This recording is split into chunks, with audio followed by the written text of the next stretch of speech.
everyone, welcome to my channel where I discuss all things human design. In today's episode, I'm going to be continuing the series on the human design profiles, and today we'll be discussing the profiles 3, 5, and 3, 6. If you are curious to learn more about the human design profiles, then make sure to hit that subscribe button as I put out new videos each week, and right now I'm in the middle of covering all the different human design profiles, which there are 12 of, and we are on video 3 of this 6-part series. If you have no idea what I'm talking about and you don't know what human design is, I've linked several resources in the description box below where you can learn more about human design for free. As always, the purpose of my channel is to be a place to learn about human design from our real life perspective.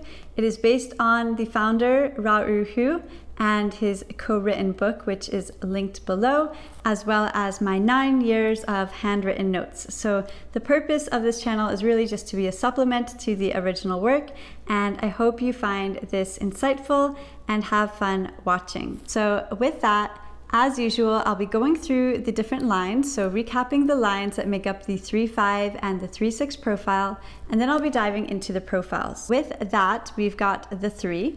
The 3 is the ultimate adventurer, experimenter energy. It is the martyr in human design, and these are people that just learn through experience. You tell them they shouldn't do something and they run ahead and they go after it. It's not that they don't want to listen to the advice that people give them, it's that they literally are here to experience things so that we can learn from them. They're here to be that catalyst that shows us and sets an example. So it's pretty interesting when we learn that, and especially as we experience that. The 3 is naturally not afraid of failure or taking risks, and they're very relatable to others because they really have seen and experienced it all. As mentioned, the 5 energy in the previous video is this heretic energy. That is the human design term, but I see it as this natural helper, this person that gives off or exudes an energy that people can depend on them. So they're extremely dependable, they are able to help others, and they really are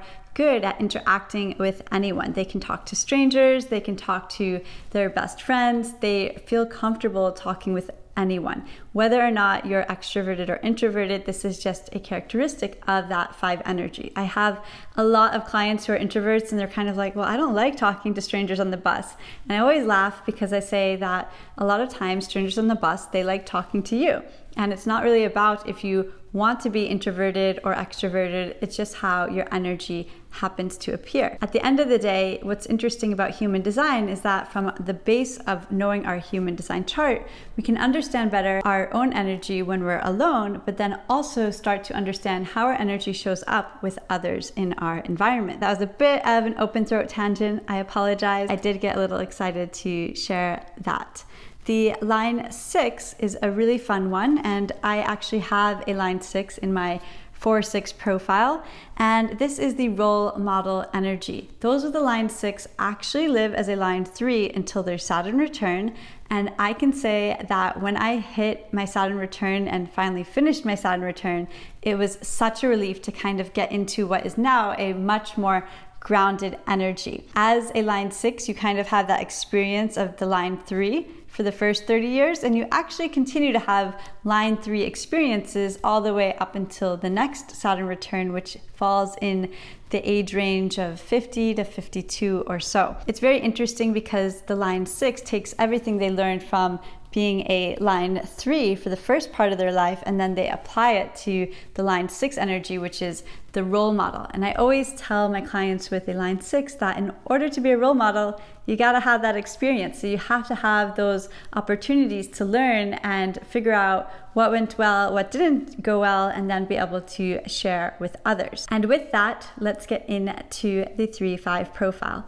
I absolutely love my 3-5 profile friends. They're so much fun. They've got that martyr, experimenter, adventure energy, meeting that heretic, responsible, dependable person energy. And the 3-5 make amazing, loyal friends. They are really here to be a champion of both their friends and strangers alike. They love humanity. They're extremely relatable. And though their life can feel like a roller coaster, when they learn that they're here to be that catalyst for change and they're here to be that example for others, it all starts to make sense. I have worked with so many 3-5 profiles that feel like they're constantly trying to get their life in order, and as soon as their life is in order, it takes another direction, and then they get their life in order, and then it takes another direction, and it really does feel like this roller coaster life.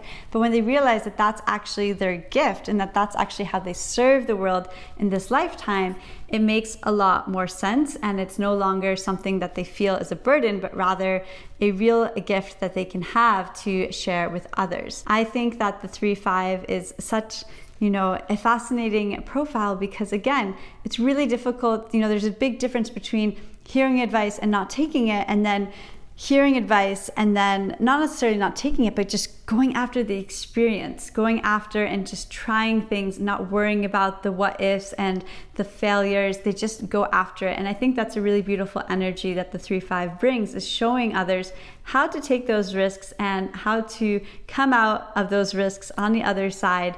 And really, that's how they learn. They literally learn through experience. So that is the 3-5 profile.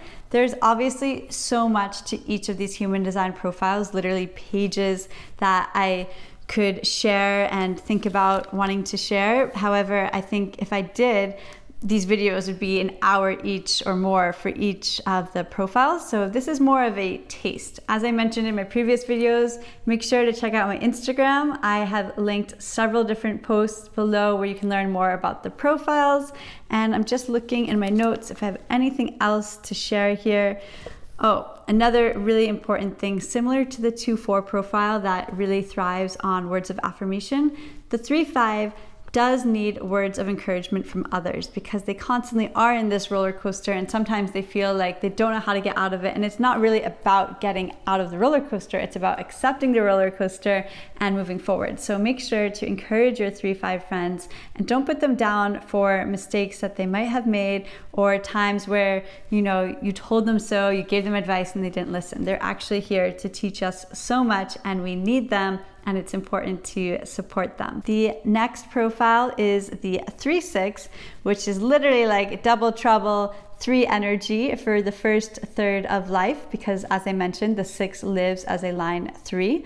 The 3-6 profile is it's considered this contrast of energies, right? It's got this part that is very adventurous and trying new things, and then it's got the 6, which is super grounded and wanting to just settle down. And so of course these are energies that don't necessarily go together, but again, it's not about not going together, not compatible, because it is what it is, and there's so much beauty in each of these profiles. The 3-6 is interesting because again, it's having this roller coaster life that also wants groundedness. So you've got one side that wants to move to a new city every week, and the other side that just wants to go live in the middle of nowhere and disconnect from the world. So making sure to serve both of those energies is important, and you can do that in a variety of ways. So for example, if you are someone that likes adventure and trying new things all the time, but then you also have that part of you that needs your home base or feeling like there's some order or some groundedness,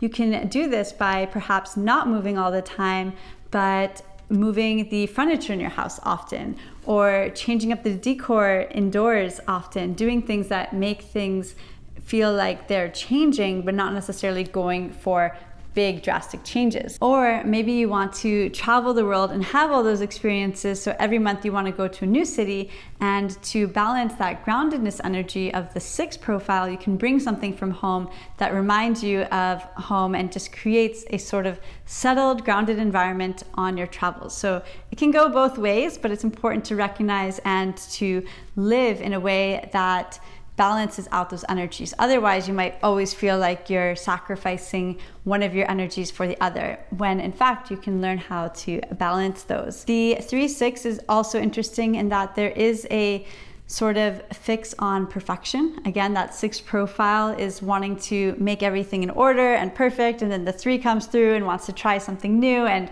maybe tries out something that is not in the direction that the 6 is trying to go. So another example of how do you allow order to come into your life but not fixate on perfection. Perfection is something that can really hold us back. There are actually 2 types of perfection that I learned in a course by Erin May Henry. If you do not know who Erin May is, she is an amazing business coach and entrepreneur, and she has a whole course on, or a class on, perfectionism that I watched, and it was fascinating to learn and realize that there's the perfectionism that is sort of an active perfectionism that helps you be a little bit more detail oriented, making sure that you show up in the right way, and so having a little bit of perfectionism can be quite motivating. But then there's the dangerous kind of perfectionism that causes us to procrastinate and then never show up. So being really cognizant of your perfectionism and those tendencies is really important for those with a 3-6 profile. Another part of the 3-6, again, kind of we're seeing this theme, is this love of chaos and adventure and things happening, and then wisdom and grounding. So it's, again, having those experiences and then coming back and settling and processing and grounding them, and then being the role model for everyone else and being that real mentor. What's really important for the 3-6 is to forgive yourself. Do not blame yourself. Do not feel like you're a problem or that there's nothing you can do and you're always going to have issues. It's so important to be gentle with yourself and not feel like there's only one way and that you can't necessarily be flexible. Things are always going to be changing, and all of those experiences that you have that you might think of at the time as negative or not so good for you are opportunities to grow the wisdom that you have and then ultimately share with the rest of the collective. Having space is also super important. I talked about that with the 2-4 with processing, and with the 3-6, it's just having the space to explore and to try new things and not be afraid of trying those new things, because you really are this double 3-3 energy. And always remind yourself that you are here to share this experience and to share all the things that you learn from even the most non-exciting or non-intentional experiences that you might have. I hope you learned something new in this video. Let me know below in the comments if you have the 3-5 or 3-6 profile, and make sure to subscribe to be notified with the next profile videos coming out, where we will be discussing the 4-1 and the 4-6 profiles.